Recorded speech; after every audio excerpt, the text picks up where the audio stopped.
देखिए, अभी हमने देखा कि छत्तीसगढ़ कांग्रेस पार्टी के कार्यालय में किस प्रकार से एक बेटी के साथ अपमानजनक व्यवहार हुआ, कैसे बेटी को दर्द और तकलीफ झेलनी पड़ी।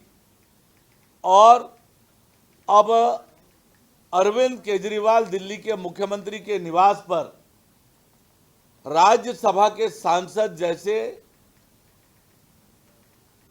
सम्माननीय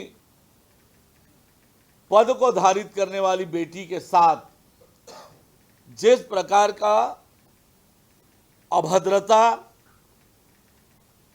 और अपमानजनक स्थिति हुई है, ये बताता है कि इन जो इंडी गठबंधन के लोग माताओं बहनों के लिए कितना सम्मान रखते हैं। और दुर्भाग्य की बात तो तब हुई जब चाहे राधिका खेड़ा जी का मामला हो या स्वाति मालीवाल जी का मामला हो, उनकी पार्टी उनके साथ खड़ी नहीं हुई। घटना के तुरंत बाद आम आदमी पार्टी के नेता संजय सिंह कहते हैं कि घटना हुई है, और कल साफ साफ घटना को निकालने का काम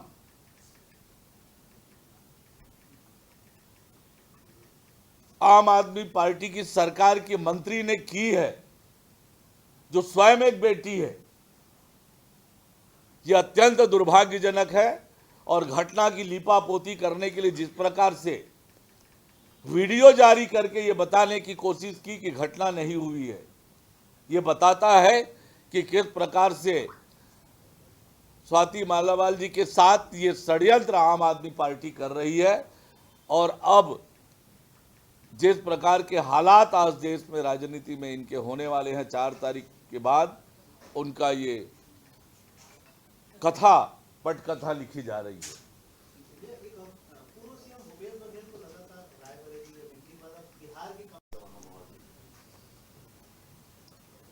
लगातार चुनाव प्रचार के लिए उड़ीसा जाना हो रहा है। पहले कालाहांडी लोकसभा का प्रवास किया, अभी संबलपुर लोकसभा में अनेक स्थानों पर सभाएं और बैठक लिया। पिछले 24 सालों से उड़ीसा में नवीन पटनायक की सरकार है, पर उड़ीसा के लोग आज परेशान हैं।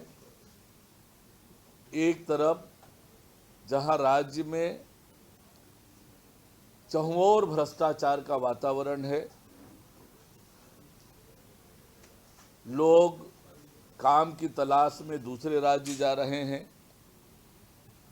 माताओं बहनों का सम्मान सुरक्षा की व्यवस्था नहीं है, विकास में पिछड़ा हुआ है, और सबसे बड़ी बात जनता के प्रति जवाबदेह सरकार नहीं है। असंवैधानिक रूप से वहां सरकार चल रही है, और इसलिए उड़ीसा की जनता परिवर्तन चाहती है। और निश्चित रूप से छत्तीसगढ़ की योजनाओं की चर्चा भी उड़ीसा में नीचे स्तर पर चला गया है, चाहे वो 3100 रुपये क्विंटल धान की खरीदी का विषय हो, महतारी वंदन योजना हो। ऐसी योजनाओं की चर्चा उड़ीसा में व्यापक स्तर पर हो रही है, और लोग परिवर्तन के लिए मन बना चुके हैं। और निश्चित रूप से उड़ीसा में भारतीय जनता पार्टी की सरकार बनने वाली है। लोकसभा चुनाव की बात करें उड़ीसा की, तो लोगों में नरेंद्र मोदी जी को तीसरी बार प्रधानमंत्री बनाने की उत्सुकता है, चाहत है, और इसलिए उड़ीसा में लोकसभा की सीटें भारतीय जनता पार्टी की बढ़ने वाली है।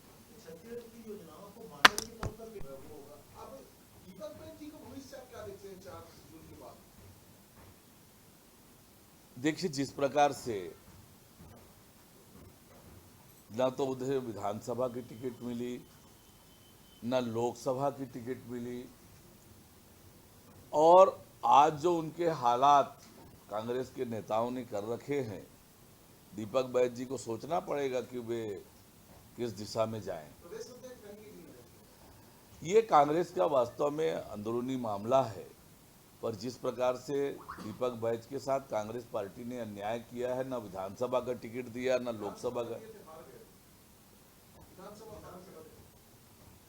विधानसभा चुनाव में जिस तरह से कांग्रेस पार्टी के नेताओं ने उनके साथ व्यवहार किया,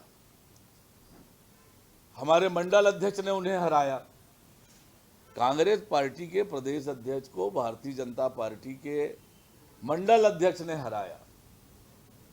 तो कांग्रेस पार्टी के तो ये हालात हैं।